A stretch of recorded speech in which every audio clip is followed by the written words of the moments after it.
इस देश का प्रधानमंत्री जो अपनी बीवी का ना हो सका, तो जसोदा बहन को सम्मान न दे सका, वो इस देश की महिलाओं को सम्मान कैसे देगा? आप बताइए। महिलाओं को लेकर गंभीर नहीं है, ये महिला विरोधी भाजपा सरकार है। भारतीय जनता पार्टी के झूठ को बेनकाब करने के लिए संसदीय क्षेत्र में 2023 में आईटी की बिटिया के साथ रेप हुआ। विधानसभा के इलेक्शन में उत्तर प्रदेश में विदाउट एनी कंडीशन 40% महिलाओं को आरक्षण दिया था। तो साजिश के रूप में महिला को फंसा रहे हो, आप महिलाओं को बरगला रहे हो कि अपनी पत्नी को सम्मान नहीं दिया, अपने पत्नी का अपमान किया, वो महिलाओं का सम्मान क्या करेगा?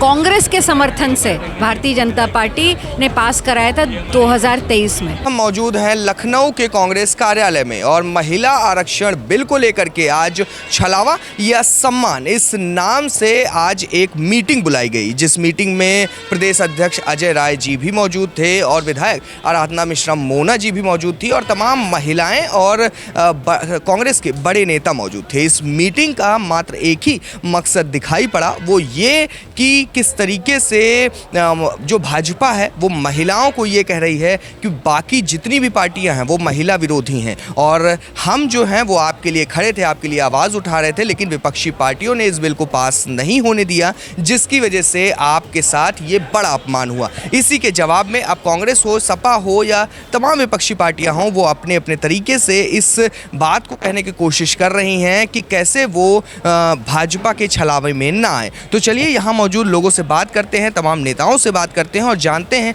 कि आखिर इस मीटिंग को लेकर के उनका क्या कहना है और इस बारे में वो क्या सोचते हैं। तो इस वक्त हमारे साथ कांग्रेस के प्रदेश अध्यक्ष अजय राय जी मौजूद हैं, इनसे हम पूछेंगे।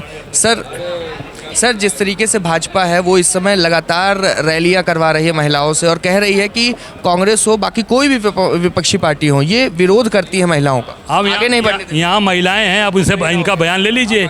ये देखिए हमारी शालिनी जी हैं, यहाँ देखिए सारी महिलाएं खड़ी हैं, उधर सुमन जी, अनामिका जी, पूछो सारे लोगों से पूछ लो कि आज भाजपा की क्या स्थिति। प्रधानमंत्री के संसदीय क्षेत्र में 2023 में आईटी की बिटिया के साथ रेप हुआ, किसने किया? जरा भाजपा लोगों से पूछो। तीनों भारतीय जनता पार्टी के आईटी सेल के पदाधिकारी थे, उन लोगों ने आईटी बिटिया के साथ रेप किया। मेरे ऊपर एफआईआर जब मैंने बात उठाई और आज भी वो मुकदमा पूरी तरीके से उसको पेंडिंग किया गया, नहीं चलने दिया जा रहा है और 60 दिन बाद फर्जी गिरफ्तारी दिखाई गई। ये भारतीय जनता पार्टी का चरित्र है और मोदी जी का चरित्र भी सबके सामने है कि अपनी पत्नी को सम्मान नहीं दिया, अपने पत्नी का अपमान किया, वो महिलाओं का सम्मान क्या करेगा? महिला आरक्षण पर आज मीटिंग थी। भाजपा एक तरफ ये बार बार कह रही है कि कांग्रेस हो, बाकी सभी पार्टियां महिला विरोधी हैं, क्या कहना चाहेंगे आप?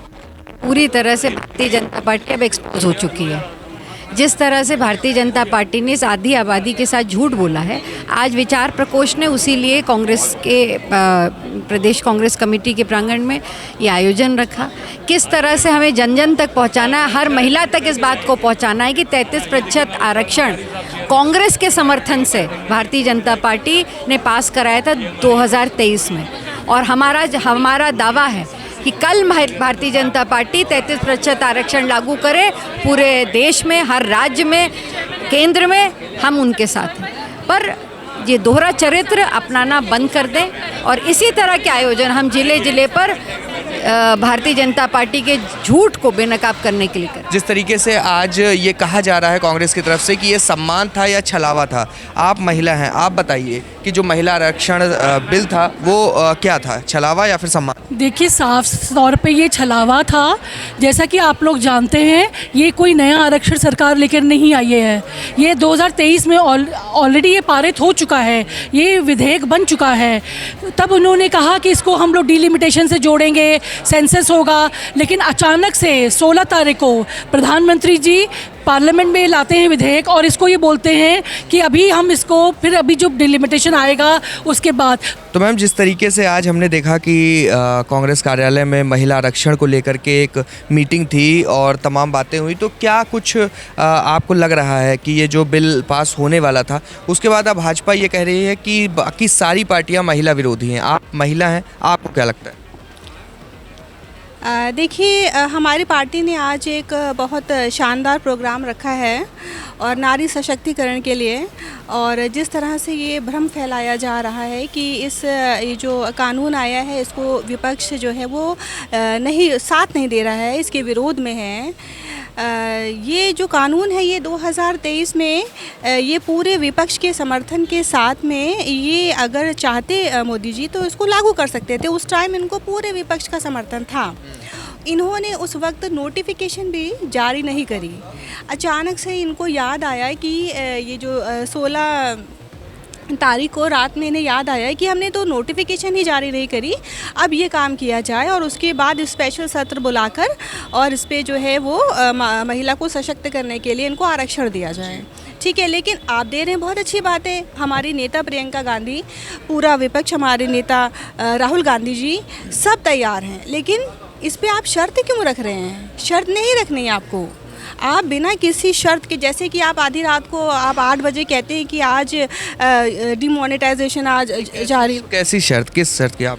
शर्त तो आपको भी पता होगा, आप लोगों को तो पूरी इसके बारे में जानकारी रहती है कि ये परिसीमन जो है, परिसीमन की शर्तें क्यों रखी? ठीक है,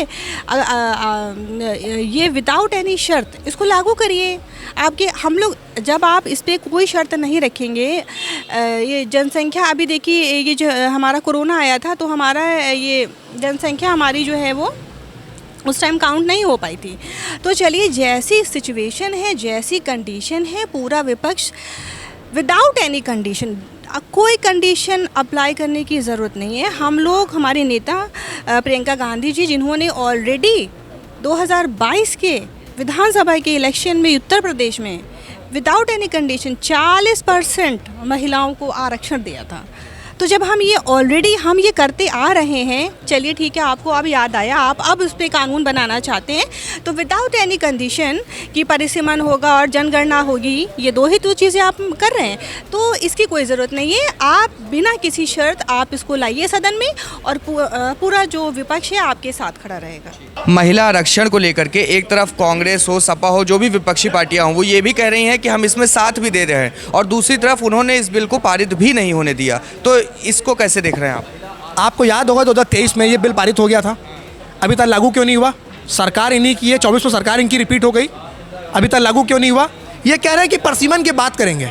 हमारे पास 543 सीटें हैं, हम उसमें महिलाओं को सम्मान नहीं दे पा रहे हैं। हम 850 सीटें बढ़ाएंगे, 850 सीटें करेंगे, तब सम्मान देंगे, तब महिला आरक्षण देंगे।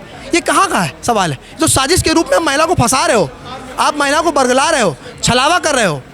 इस देश का प्रधानमंत्री जो अपनी बीवी का ना हो सका, तो जसोदा बहन को सम्मान न दे सका, वो इस देश की महिलाओं को सम्मान कैसे देगा? आप बताइए। एक तरफ 4 दिन पहले, अभी आपको भी पता होगा, भाजपा ने एक बड़ी रैली निकाली जिसमें बहुत महिलाएं थी, और उन्होंने ये रैली निकाली और कहा कि हम आपको सम्मान दिलाएंगे, जो विपक्षी पार्टियां हैं उन्होंने आपके साथ छलावा कर दिया है और आपको आगे नहीं बढ़ने देना चाह रहे हैं। आप बताइए, आरएसएस में महिलाओं को कितने % आरक्षण दिया?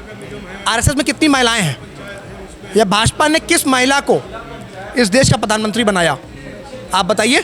कांग्रेस ने बनाया, इस देश का प्रधानमंत्री बनाया, राष्ट्रपति भी दिया, लोकसभा स्पीकर भी दिया, मुख्यमंत्री बनाया, और 2022 के चुनाव में हम लोग उत्तर प्रदेश में 160 टिकट महिलाओं को दिए।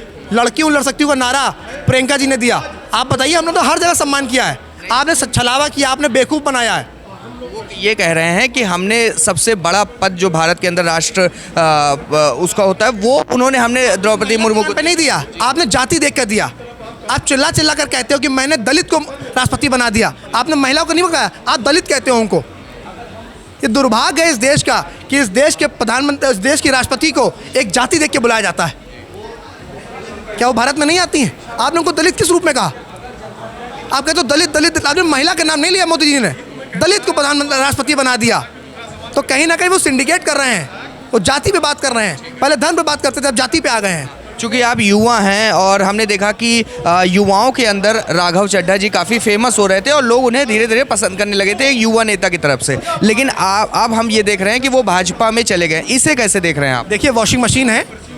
राघव चड्ढा जी को ना मैंने कभी नेता माना है, ना मेरे से युवा नेता माना है, और ना कभी मानूंगा। सब रीलबाज लोग हैं, इनका ईमान बहुत पहले बिक चुका था। ये सिर्फ और सिर्फ अपनी राजनीति को चमका रहे थे, और जब बात दाल नहीं गली तो मोदी की गोद में बैठ के बैठ गए। लेकिन हम जैसे नौजवान सड़कों पर लड़ते हैं, जनता के मुद्दों पर लड़ते हैं। हम भारतीय जनता पार्टी का विरोध और नरेंद्र मोदी की नीतियों का विरोध आखिरी सांस तक करेंगे और मरते दम तक करेंगे। तो ये छलावा ही है सरकार का। आप चाहें तो वर्तमान में जो 543 सांसद हैं उनमें से आप क्यों नहीं आरक्षण दे रहे हैं? वो तो तुरंत लागू हो जाएगा। तो आप इस तरह से एक समय खरीदने की कोशिश कर रहे हैं। महिलाओं के प्रति आप बिल्कुल भी महिलाओं को लेकर गंभीर नहीं है। ये महिला विरोधी भाजपा सरकार है। इसका महिलाओं के उन्नति से किसी चीज़ से कोई लेना देना नहीं है। ये साफ तौर पे सम्मान तो इसमें कहीं भी भाजपा सरकार का, प्रधानमंत्री मोदी का नहीं दिखता है। तो ये आपने देखा कि किस तरीके से तमाम जो महिलाएं थी और जो इस मीटिंग में मौजूद लोग थे, उन्होंने साफ तौर पर ये कहा है कि ये सिर्फ़ और सिर्फ एक छलावा है जो भाजपा कर रही है। और यहाँ पर बड़ी संख्या में महिलाएं मौजूद थी। और आपको हम बता दें कि जिस तरीके से कांग्रेस के यहाँ तमाम बड़े से बड़े नेता भी मौजूद थे, तो कांग्रेस भी अब महिला आरक्षण बिल को लेकर के पूरी तरीके से सतर्क हो चुकी है। और पूरी तरीके से जो रैली की गई लखनऊ के अंदर भाजपा की तरफ से, उसी का ये असर है कि लखनऊ में एक और फिर बड़ी मीटिंग कांग्रेस ने की, सपा भी कर रही है। तो अब विपक्षी पार्टियां भी अपने बातों को अपने अपने तरीके से रख रही हैं और ये कोशिश कर रही हैं कि जो भाजपा महिलाओं का वोट अपनी तरफ खींचने की कोशिश कर रही है वो खींच ना पाए। कैमरा पर्सन अंबर शुक्ला के साथ उत्कर्ष सिंह, लखनऊ।